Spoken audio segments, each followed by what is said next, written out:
Welcome back to my channel. My name is Eric Martel.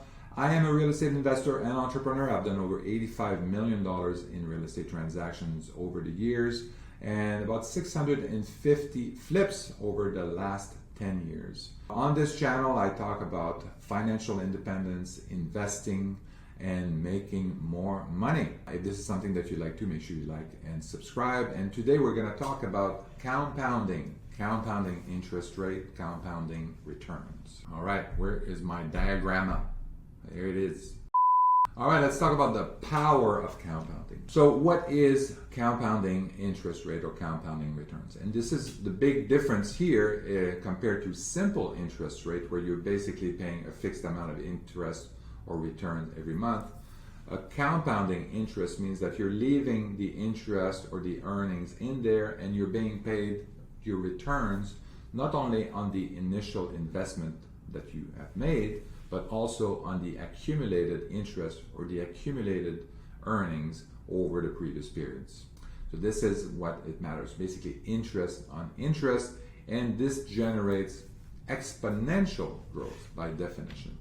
So how does it work? Well, first you have some capital that you are investing, right, in any vehicle. It could be a bank account that's interest bearing. It could be another type of investment, or you're lending money to someone. And each period, the interest amount is calculated not only on that principal that you have, but also on the interest that you have accumulated so far. So that's that interest on interest factor here. So other key factors is the interest rate or the return on that investment that you're making. So obviously the higher it is, the more important it's going to be. But the time span is also how long this investment is going to be. Also, you're going to have more chances of compounding over time. So that's also going to accelerate or improve your return over time. But another key factor is the frequency of that compounding. So even though the interest amount for each period is going to be smaller, the compounding impact alone makes a huge difference. So in maximizing, if you want to make more returns, you want to maximize the number of periods that you're calculating this interest rate over the year. If you want to minimize your interest payment, try to reduce the number of frequency that you're calculating the interest, obviously. So why is this important? Even Albert Einstein said that the compounding interest is the eighth wonder of the world. So even for him, he saw that compounding interest and compounding return was extremely valuable and extremely powerful. Here's a couple of exercises here. So let's say you have a choice. You have a choice between choosing $1 million or choosing 1 penny, an investment of 1 penny that would be basically doubling every day for the next 30 days. Which one would you choose? Which of these investments? So intuitively you would say, well, a penny is a penny, it's not that much money. But this is really going to illustrate the power of compounding. Because at the beginning, you're right, I mean, it doesn't make a big difference. I have a penny, then I have 2, I have 4, 8 pennies, not a big deal. But as you can see here in this chart, around day 25, it's starting to get more meaningful. By day 27, the amount that you would have in that account would be $670,000. Day 28, you would double that, $1.3 million. Day 29, $2.7 million. And by day 30, you would have over $5 million in that bank account that you just started with 1 penny, doubling every day for 30 days. So which one would you have picked? Most people would have picked $1 million, but obviously the best decision was to pick the penny doubling every day. This is really illustrating, the power of compounding, even if you start with a very, very small initial amount. Now, if you compare that with simple interest, where you're not making interest on your earnings or that you've accumulated already, so that means you're making interest only on that penny that you invested, and it's 100% return. You would basically, at the end of 30 days, you would basically have 31 cents in investment compared to that over $5 million with compounding. Same thing, simple interest compared to compounding. So clearly the compounding is a very, very powerful components of investment and of interest in general. Again, compounding makes a huge difference. Here it is in another chart here on an investment for 30 years. You can see that the blue line here is a simple interest. You know, it's not bad. It's making some returns and it accumulates over time, but it's very linear. If you want to make more money, the red line, the compounding of your returns, the compounding of your interest, is really going to make basically here almost doubling your investment at the end of that 30-year period. In terms of mortgages, how does mortgage work? So the way the mortgage work is that the compounding is taking effect also, but your monthly payment is the same for the 30-year period.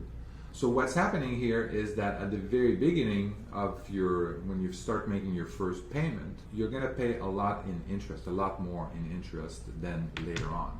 So you're going to pay some interest, but what you're also going to pay in your monthly payment is a little bit of principal. And that little bit of principal is going to make a big difference, especially at the beginning. The more you put in principal at the beginning, you're going to basically take advantage of that compounding for the rest of the period. But here the payment is stable for the duration of the mortgage, but then you're paying a little bit of capital, of principal, and then that reduces the amount of interest. The zone in red reduces the amount of interest that you're paying every month. And you can see that every month then you're paying more and more principal, and that allows you to pay your loan over a 30-year period. So that's that's happening here with the mortgage. If you did a balloon payment, where would you rather do a balloon payment? Would you rather do a balloon payment at the end or at the beginning? And the question is, you want to do the balloon payment as early as you can, because that's going to leverage the compounding over the 30-year period, as opposed to at the end when you can see that in the last couple of years, your monthly payment is actually going more towards the principal. Like 90% of it goes to the principal, and then very little goes to the interest. So that's why if you were to do a balloon payment at the beginning, that would have a much more significant impact on the overall cost of your mortgage. So that's for that. Now that we're armed with that knowledge, how do we use this knowledge? So let's talk about debt. We just talked about mortgage here, and then you have a couple of options when you're getting into debt, when you're getting a loan. Often you have to choose between kind of like the low monthly payment, or you want to choose a low borrowing cost. You want to minimize the amount of interest that you're paying. So if you want to have a low monthly payment, what you would want to have is something that's more interest only. You're basically only paying the interest. Remember that chart about the mortgage where we have interest and principal? In this scenario, you would only have the interest, and you would only pay the interest for the duration of the loan, and then at the end you would have to pay, obviously the principal, the amount that you borrowed on top of the interest. So that's with the interest only. The payment at that point for that loan that I had was like $416 a month. And then the total interest that you would pay over that 30-year period, so that was a loan of $100,000, 7%, 5% interest for 30 years. So the total interest that you would pay over that period of time would be $150,000. So a significant amount of money. The other option is to use compound interest and then pay not only the interest amount, but also a little bit of principal, just like we've shown in the chart before. And then your payment then would be $536 per month, little bit more, so again, a little bit higher payment, but the total amount of interest that you would pay for the duration of the loan would be $93,000 instead of the $150,000.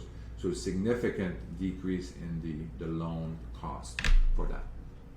So, but you decide what you want to do. It's just these are two different options that you have when you are making a loan on how to do it.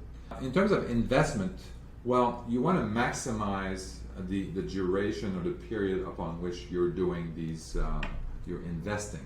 So you want to invest as early as possible so that the compounding can really have an impact. Remember, at the beginning, kind of, it gets started slow, but then as it compounds, the exponential effect is really happening. So the earlier you invest, the better.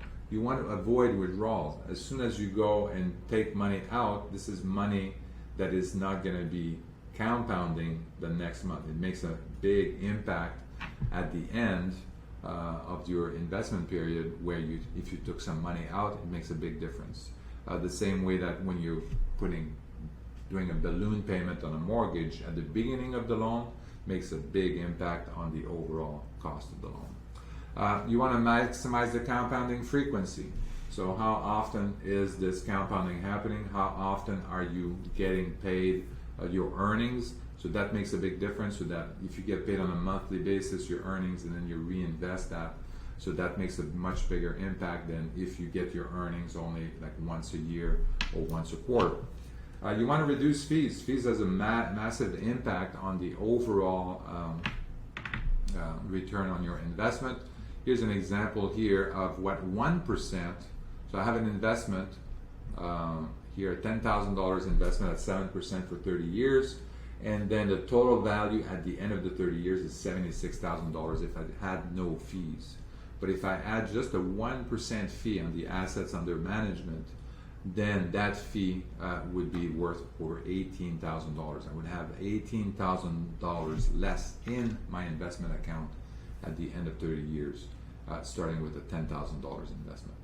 So big impact on that. So make sure that you try to do some things that have less fees. That's why I recommend to use like ETF over mutual funds. So let's talk about prepayment. So this is a clever way to kind of like use compounding, but it's kind of like an unorthodox way.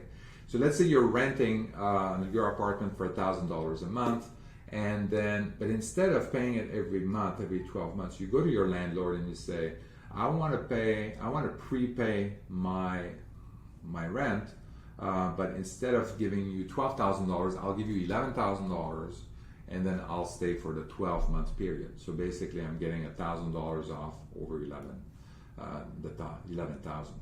So that return on that investment, or that annualized returns just for doing this shift is 16% return.